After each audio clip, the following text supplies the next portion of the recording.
c'est terriblement triste dans la mesure où c'est déjà arrivé à de nombreuses reprises.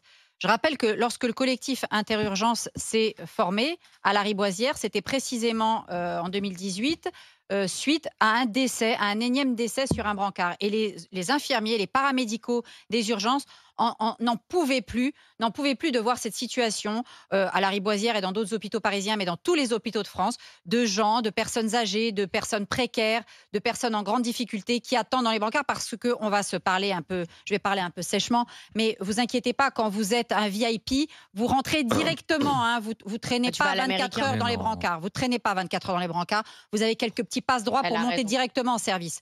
Donc ça, moi, ça me fait vomir. On a tous eu une expérience où on a amené une personne âgée de nos familles aux urgences. Je ne vous parle même pas les enfants. Et encore les enfants, ça passe un peu plus vite parce que quand vous avez un enfant qui a énormément de fièvre ou qui a des suspicions, on passe plus vite. Mais cette question-là, c'est une question majeure. La question de la présence des brancards, la question... Mais je vais vous dire, je comprends le CHU, il voudrait plus de brancards. Mais il y aurait 50 brancards. Si ça se trouve, on aurait 70 personnes qui attendraient. Pourquoi ? Parce que la médecine de ville est à l'os, parce que l'hôpital est à l'os.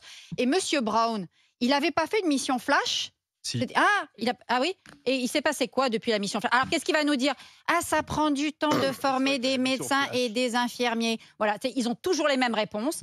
Et le drame, c'est ce que subissent les Français aujourd'hui.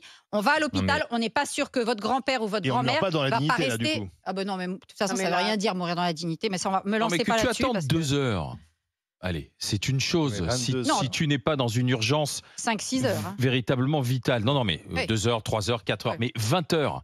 C'est-à-dire que tu as des changements d'équipe. C'est-à-dire qu'on passe devant la même mais personne. Tu sais pourquoi ? Parce que sans doute, je ne connais pas cette histoire. Je ne connais pas cette histoire, mais si ce monsieur était déjà pas en bon état, à moitié endormi, léthargique, qui ne faisait pas de bruit, il réclamait rien, il voulait pas boire, il voulait pas faire pipi, donc on l'a oublié. On l'a oublié parce que lui ne s'est pas fait remarquer.